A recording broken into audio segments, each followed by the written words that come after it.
Let's do this. The Cult of Hockey podcast by the faithful and for the faithful. I'm David Staples of the Edmonton Journal, and I'm here today with Bruce McCurdy, my friend in hockey. Welcome, Bruce. Hey, David.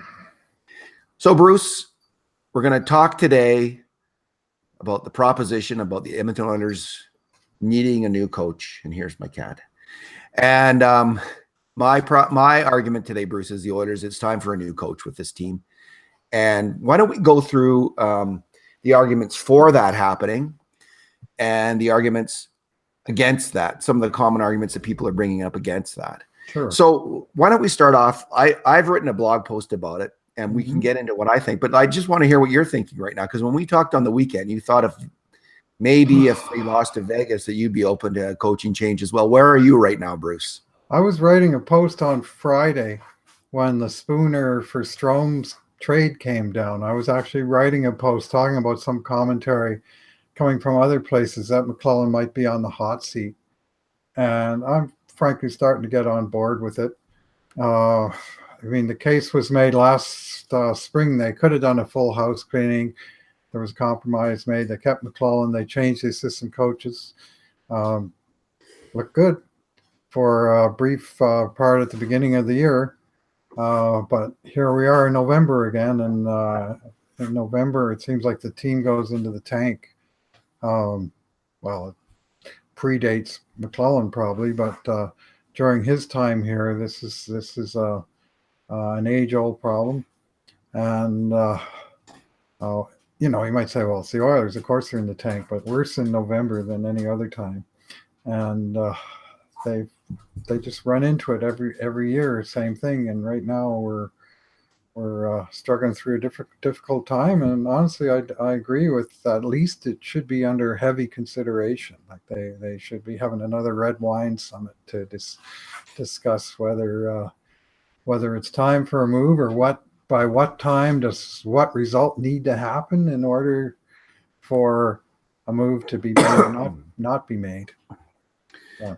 To me, Bruce, it's actually a really kind of simple decision at this point. This is McDavid's fourth year. He's a generational superstar. I think that's clear. When you look at the history of these teams with generational superstars, they don't all make the playoffs early on, but by the fourth year, these teams are playoff teams. And these Oilers have now lost 6 of 7 games. They're getting outscored handily in these games. They've collapsed in the last 2 games. And I have no confidence that this coach is going to turn it around. He's out of answers, Bruce. He's going back to what he got him into the playoffs in 2016-17, which was McDavid and Draisaitl together.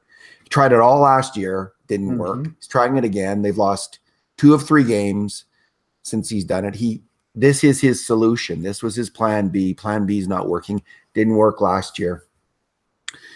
McLellan, in his last 4 years as a head coach, San Jose, 3 in Edmonton, he's made the playoffs once. So that was a pretty good San Jose team, Bruce. The next year, Peter DeBoer came in, took him to the Stanley Cup Finals. This is a team with Connor McDavid, Leon Draisaitl, Ryan Nugent-Hopkins, and a number of support players of debatable quality.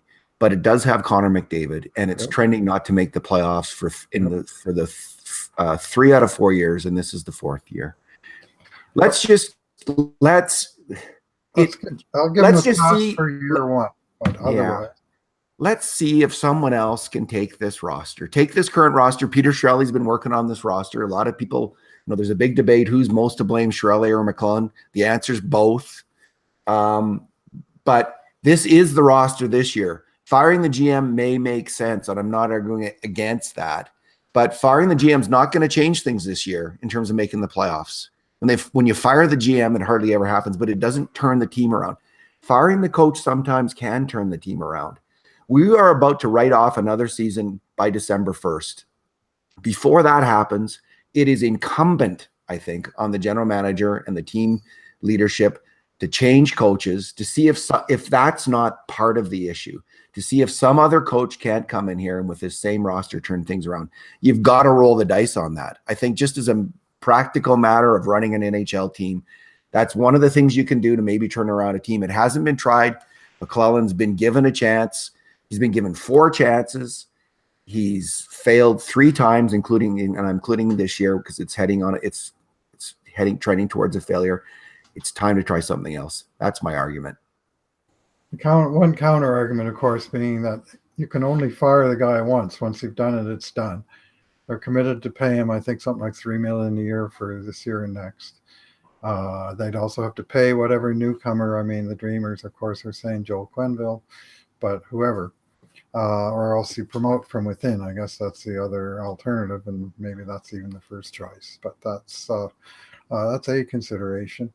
Do you still think that we have an ace coach that is just his team's in a rough patch, but he's the best available and we should just stick with him? I mean, that's the opposing question. But like I said, this is the headache time of year. I'm just writing the segment review post for our games 11 to 20. And I look back at previous years, and every year it's the same thing. If they have a poor start, they have a poor second segment. If they have a good start, they have a poor second segment. And during McClellan's time in Edmonton, the Oilers in November have a 406 points percentage. This is in like a 560 league, right? So you're losing like major ground. The rest of the year, 533 under McClellan. So below average, the Oilers, even when you throw out the bad month, 508 overall in McClellan's coaching record here. And like I say, that's in a 560 league.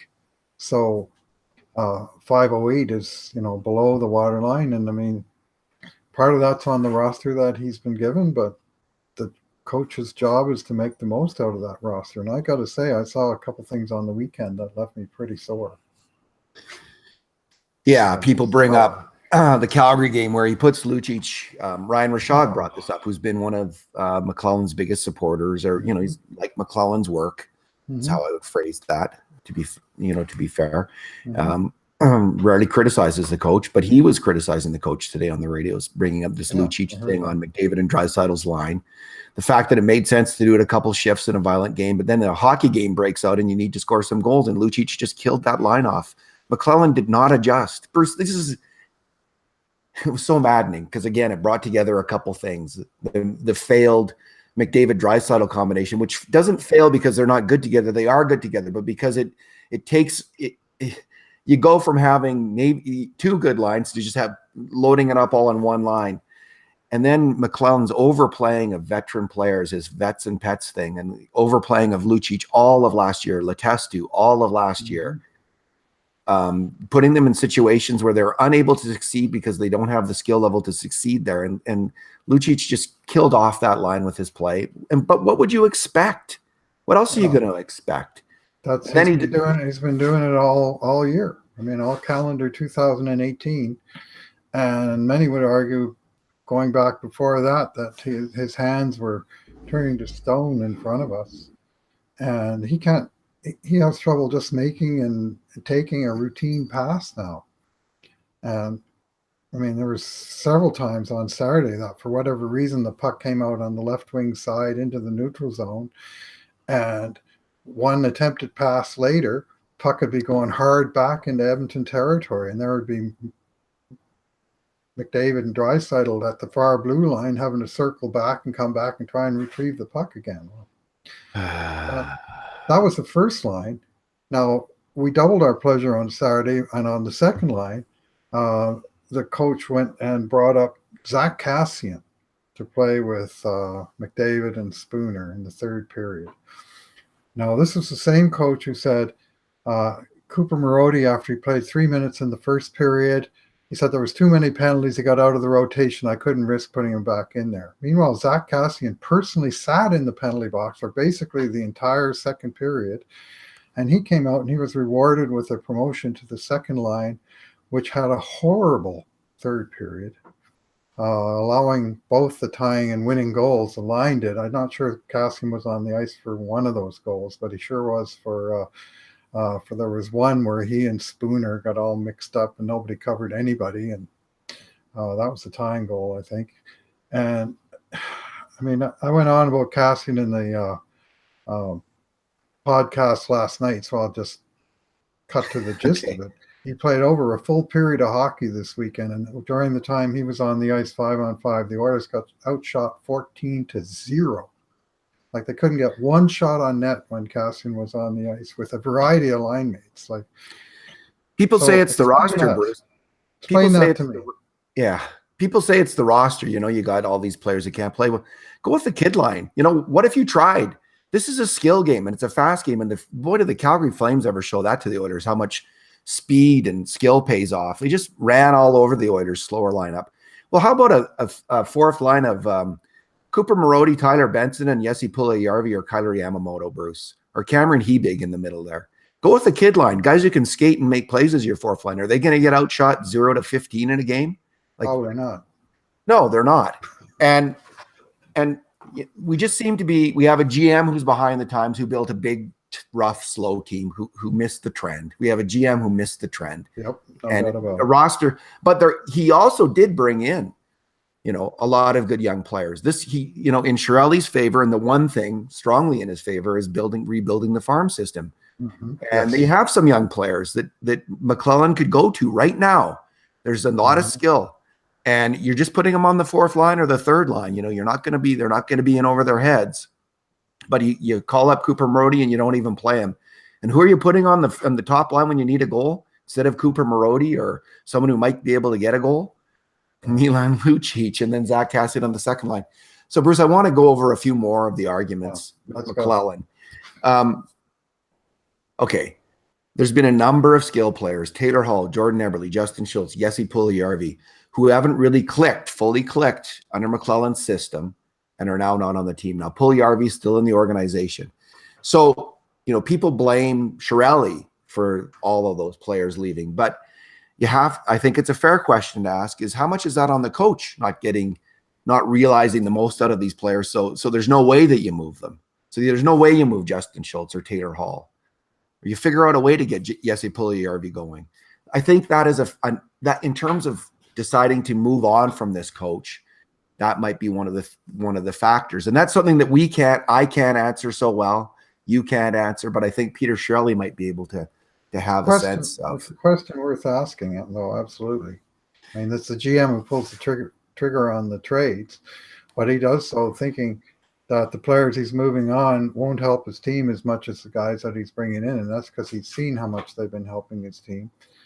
And if your coach is getting less than maximum out of them, then that's going to color the equation. So there's the other argument. Well, there's been so many coaching changes in Edmonton, and there were a lot during the decade of darkness, and there were a few that have been since considered to be ill-considered. Firing Tom Rennie, I think, a year too early. Firing Ralph Kruger, definitely a year too early. A huge mistake. Maybe not even sticking with Todd Nelson after things seemed to improve after he took over the team. A mistake. But, so Terry Jones brought this up in a tweet to you and I when when you tweeted out my story that McClellan should be fired. He said, how often did, essentially how many times did they change coaches and how often did it help? Well, I think it did help, though, when they got rid of Dallas Aikens. He was in over his head, and I think it helped when they got rid of Pat Quinn. He was past his best before date as an NHL coach. So it can help. And even during the decade of darkness, some of these moves were necessary, and they did help. Now, some didn't help, and they were mistakes, but Todd McClellan hasn't been here for half a season like Ralph Kruger, or I think Rennie was it 2 years at the top? 2 years Rennie got. 2 years. McClellan there's only 3 NHL coaches, Bruce, who have been in their jobs longer than Todd McClellan. Mm-hmm. John Cooper, 2013 hiring, Pete Laviolette, and Paul Maurice, 2014 hirings. And then there's a group of coaches, McClellan, Hines, Dave Hackstall, Peter DeBoer, and Mike Babcock in Toronto, who are all hired at the same time as McClellan in 2015. Mm-hmm. But every other NHL team, Bruce, has changed its coach since then. Every single team. Oh, and a lot of those teams, Columbus, New York Islanders, Buffalo, Boston, Minnesota, Calgary, Dallas, Colorado, they're ahead of Edmonton in the standings in the NHL. It's, they've made that change. It's worked out for them. I just think, if Peter Chiarelli is going to have his day of reckoning, and I'm not arguing that he's not a big part of the issue right now, that he assembled he didn't ever bring in that top puck moving defenseman. Fundamentally, that's been a huge problem and a big fail by Chiarelli. He built a heavy roster when the league was going to skill, big fail. he should be fired at the end of the year if this team does not make the playoffs. But firing him now isn't going to change anything. And there is again this opportunity to see if some other coach can take the group of players in total between Edmonton and Bakersfield assembled by Chiarelli and not write off this year, and see if we can get a change in a team that can make the playoffs this season. Yeah, well, those are pretty strong arguments. I mean, like it or not, it is a high turnover market. You might say, well, look at college hockey or college sports, and the coaches have dynasties for 20 or 30 years, and they run the programs, but it's a whole different dynamic. And the professional market, I don't know whether it's short attention spans, whether the coach loses, they get tired of his voice, what's going on, something's not clicking. But the idea is frequently that coaches get relatively short shelf life and then they get moved on. I'm sure if you looked at those other teams, you'd find a couple of them have changed coaches twice in that Probably, span. yeah. And the idea was to go for all that stability. Well, like you say, here we are 3.25 years in, and the team's still struggling. And there's plenty of questions to be asked of both management and coaching. And I don't even, McLellan, if he got hired by another NHL team, I might think you've made a good hire. Like, he's not, I think he's at least, I mean, you can make an argument in the last 4 years, he's been an average to below average NHL coach. I think that you could say, but if you look at the entirety of his career, he's clearly been a good coach in the past. Mm-hmm. He could be a good coach again. But there does seem to be some dynamic where maybe changing the messenger of the same message. That makes sense. The same, yeah, it did. The same messenger of the same message. Just maybe Joel Quenneville would come in and say exactly the same things as Todd McLellan.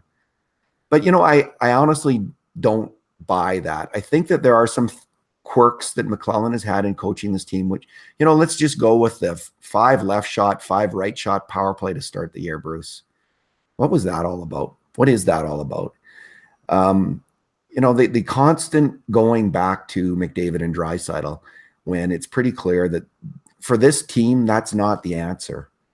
Some of the questions around the development of the skill players, the younger players, has been problematic. Overuse of veteran players in positions where they're not having success. They haven't had success in some time. Players like Lucic on the power play, Letestu last year on the power play. Kassian on the penalty kill. Why is he still out there on the penalty kill?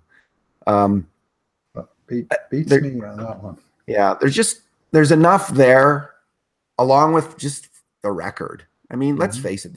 You don't have to say anything else. You just look at the 1-loss record, and that's enough to say, okay, 3 strikes and you're out. And this is the 3rd strike, and this season is salvageable. So I would make the call. That would be my decision. And I know that the vast majority of fans, I think, would be satisfied if they just fired Chiarelli and kept the same coach. I think that would probably be the more popular position to take. But in terms of stability, I would rather see them keep Chiarelli for the rest of the year, see what happens, but bring in a new coach. What about if you ask one of those four-way poll questions? Twitter has the 4 options. You could ask the 4-way poll question. Should they fire the GM, fire the coach, fire neither, fire both? I'm guessing fire both might top the charts just right at the moment. Mind you, we're in a 6 regulation losses in 7 games run, so everybody's sour at the moment. But at what point is it premature, and at what point is it overdue? Well, which box would you tick, Bruce? I wouldn't be sorry to see them make the move. I just get rid of both of them or one of them. I see what you mean. Yeah.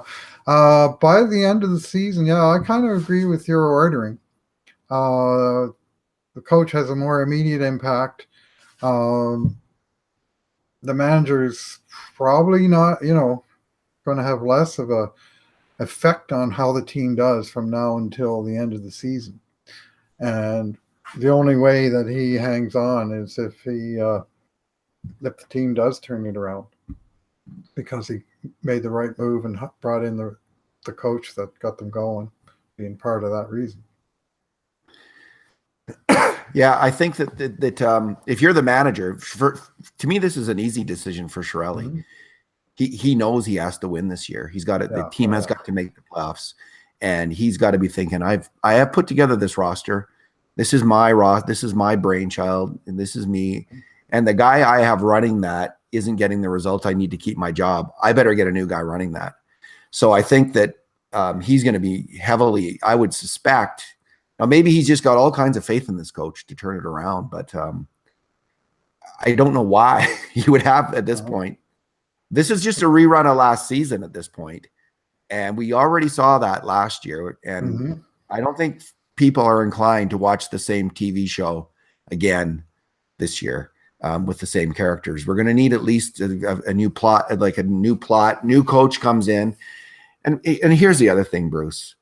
Joel Quenneville is on the market right now. Apparently. And Daryl Cates has earned a lot of money off that new arena. And now I don't know his financial situation. Can't comment on that. But the Oilers organization has earned a lot of money off that new arena. They did not, they saved, trading Eberle. They did not spend to the cap. They didn't come close to spending to the cap last year. They saved a lot of money. Take some of those dollars. Protect your investment in Connor McDavid. You've got to win to keep this guy happy and in Edmonton. That's the real elephant in the room is McDavid's not going to stay here if they don't start winning. Let's face it. He's not going to accept being in a crap organization year after year after year. They've got to win. What better way to win? To send a message to your star player, you're fully committed to winning, but bringing in a coach who has managed Patrick Kane and Jonathan Toews, two similar superstars to Draisaitl and McDavid, to 3 Stanley Cups. That probably the top coach in today's game. He is there to be had. Bruce, you got to go for it. You got to try to hire that guy and spend what it takes to get that guy. You got to spend some money to make some money here. So he's the one, Like, just if the options were, if Quenneville came to us, some people have rumored and said, no, I'm going to take the rest of the year off. I've been working my ass off for 20 years straight or whatever. They're paying me to do nothing, so I'm going to do nothing, and I'm going to make my decision in the summer. So take him off the market. Do you still move out McClellan, change for the sake of change, and either promote Goodletson or find some other dude out on the market? Isn't the rumor, though, that Quenneville is open to coaching right now? Isn't that what both. From insiders or from Twitter speculation? Who knows? It all tends to blend together after a while, doesn't it? It sure does. I mean, some people listen to us, they might hear us say something and think, oh, these guys are insider. Like, they said it, they must be true. Like, no, listen, we are fans. Neither of us are privy to any insider information, unless you are, Bruce, secretly. You're kind of a secretive person. What I hear from insiders, but I'm not one myself, not a chance. So I don't think many people take us that way. I think we're pretty, we're just fans. And in terms of us talking about firing the coach, again, this is just two fans. We don't have any two frustrated fans. We're venting. This weekend was hard to take, man. I was so mad after Saturday night's game, David. It took me to 3:30 a.m. to finish writing the game grades. And that was partly because it just basically took me a whole hour just to cool down after the game was over.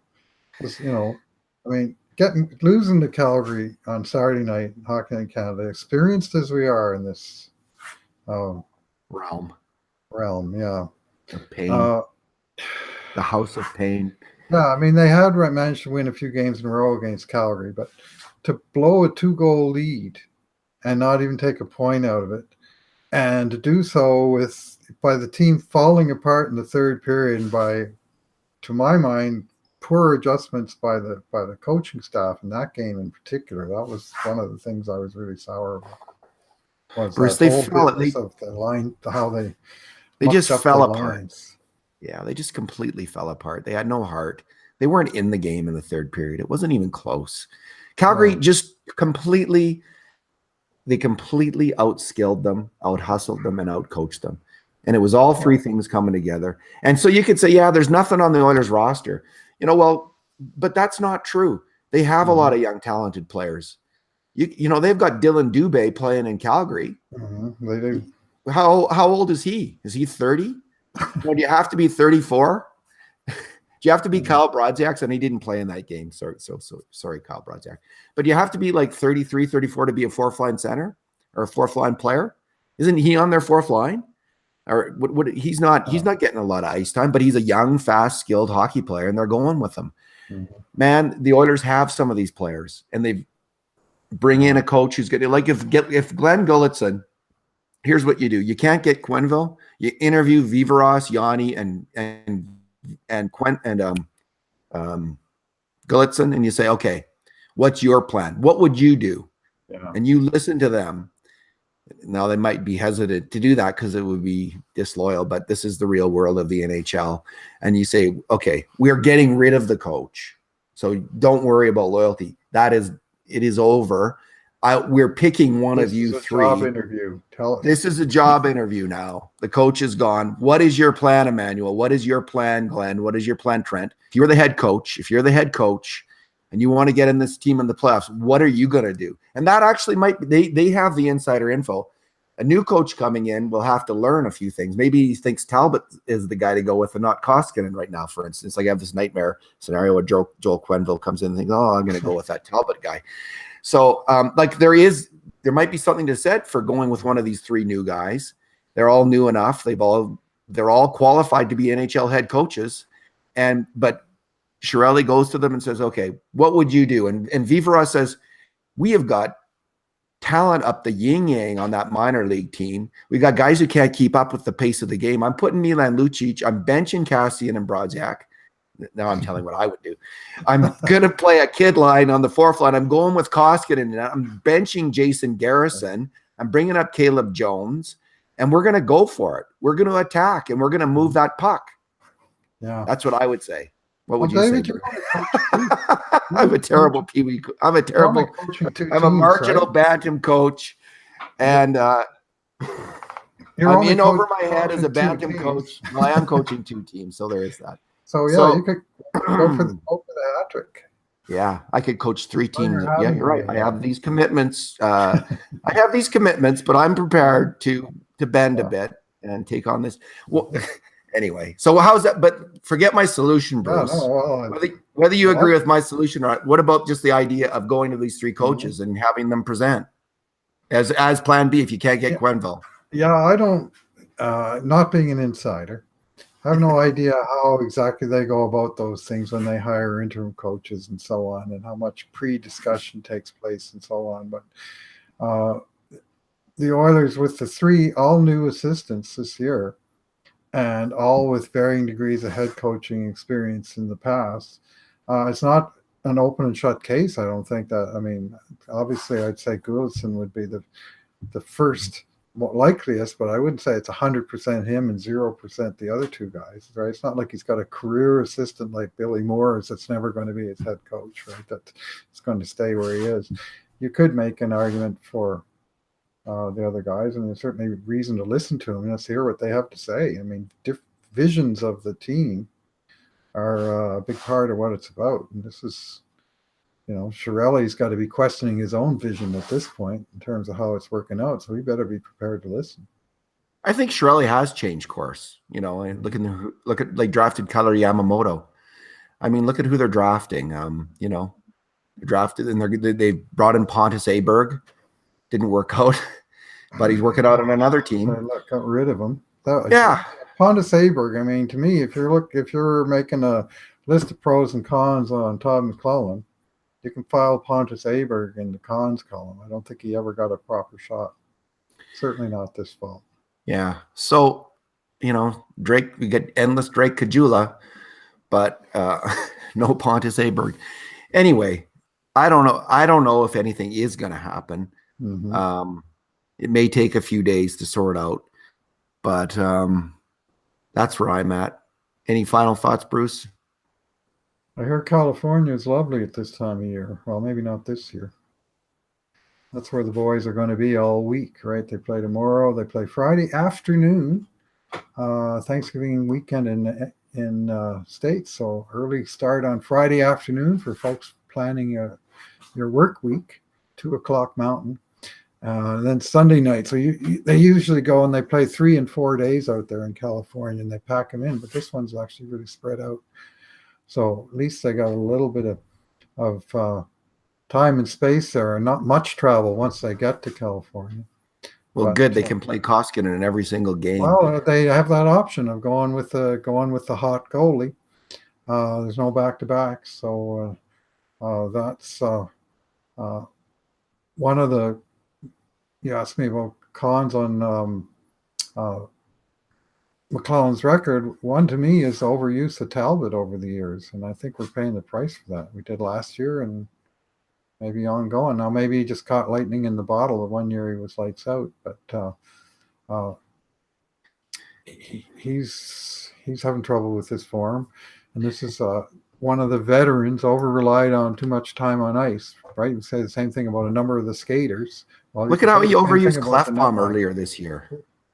Jeez, he just Clefbaum was just being played to death. Well, bring up Caleb Jones, man. That guy can make a pass. Bring up Ethan Bear. Mm-hmm. He can make a pass, although apparently Bear's not playing that well right now down there. I mean, and in Chiarelli's favor, I'm okay if they fired Chiarelli tomorrow. I'm not going to be saying they made a mistake. I get it. I wowould get that. But on the other hand, I mean, the most reviled move of the summer by the Oilers was the signing of Mikko Koskinen. And all the same players who were screaming from Chiarelli's scalp were screaming that was a terrible decision. And they jumped the gun on it, and it's still premature to judge it. Mm-hmm. It's hard to judge this player, but it was clear. It was abundantly clear. They needed to bring in someone, and they needed to bring in someone who could challenge for the number one job. And they had to pick the right person. And they had to spend some money to do that. So I didn't mind at all spending the $2.5 million on a goalie who could challenge for the top job. That, anyone who criticized that, I just think was dead wrong. And they needed, now, whether they picked the right guy or not was always open to question, but they needed to spend some money to bring in someone who could challenge Cam Talbot for that number one job, or at least bring in the number one person they thought. Now, maybe that was a guy who was going to be cheap, but if they thought the number one guy out there in the world who can challenge Cam Talbot is Koskinen, and this is his price, we decide to pay it. Well, that was the right decision. And so far, at least, it's looking like the right decision. So we'll see if that lasts. But Koskinen's every game he's been in the net in the regular season, I thought he's looked good. Yeah. Well, he'll be in next game. I have little doubt. And for those guys that are fighting for their jobs right now, which would be the coach, in my opinion, at this point, I mean, he's on the hot seat at minimum. You got to go with your best. And right now, when it comes to between the pipes for the Oilers, that's no contest. In the last 10-game segment, Koskinen had a .922 save percentage in 5 starts, and Talbot had .845 in 5 starts. God. Wow. 0-5-0. Jeepers creepers. That is not good, Bruce. That's not. And what a gap! It's almost like a full 100% points. 75 points. Yeah. Wow. Whew. Anyway, that's is that on the coach, or is it just playing the cards that he's dealt, and some of them aren't performing, or what? I will say that the team, the core players as a group. The main 3 defensemen, the main 3 forwards, and the number 1 goalie cratered in their performance from the first 10 games to the second 10. And they all played about what? How many minutes a game were they playing? They're all over 20 minutes. Yeah. And their game grades, all of them dropped by like 1.5 to 2 points per game average from the first 10 to the second 10, except only Draisaitl, who managed to keep going. You got all these slow fourth line players and third line D men who are too slow to play.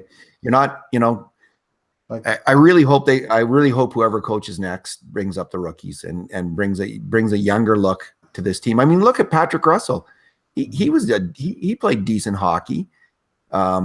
He's a hungry young player who can skate a bit. I mean, I don't think he's the answer, but they have some players. They have some depth. Why aren't they using it? Like, why are they going to these guys? Why, how many games does Kyle Brodziak have to play before we realize, like, he can't play anymore?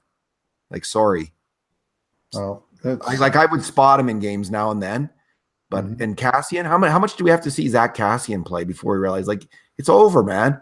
We're going to send you to the minors. We're going to put you in the press box and spot. You're going to play about 15 games the rest of the year when we need someone, when we're playing a big, tough team and we need you. Yeah. So. And so, I mean, to some extent, I have some sympathy for the coach there because, it's not his doing in terms of the depth of the roster. He has to deal the hand that he's dealt with. And if you've got a lot of deuces and trays, you're in deep. Now, I'd say they have a lot of cards with numbers on them. They're not necessarily low numbers, but they haven't got very many aces and kings. And there's a big gap. Well, you have to keep Kassian. Well, if you send Kassian to the minors, it's eating your salary cap, but they have cap room to eat. But you can send Brodziak and Garrison to the minors and call up a player, and there's no cap hit or marginal. So, you probably come out ahead. Yeah. So that's not an excuse for the coach because he's picking these players as much as anybody, unless he's being ordered. Like, you have to have Jason Garrison in your lineup. You can't have Caleb Jones. Well, whose decision is that? I think that's the coach's decision. We don't want those rookie mistakes, David. That's why Cooper Marodi's playing 3 minutes. I like what John Tortorella said. Harvey and Kyler Yamamoto are in the minors. That's why Evan Bouchard is back in junior. I mean, veterans are the choice. And if you don't like a coach who likes veterans, then chances are you don't like Todd McLellan. Okay, let's leave it there, Bruce. Thanks for talking. All right, thanks for listening, everyone. And in the meantime, and in between times, this has been another edition of the Cult of Hockey podcast.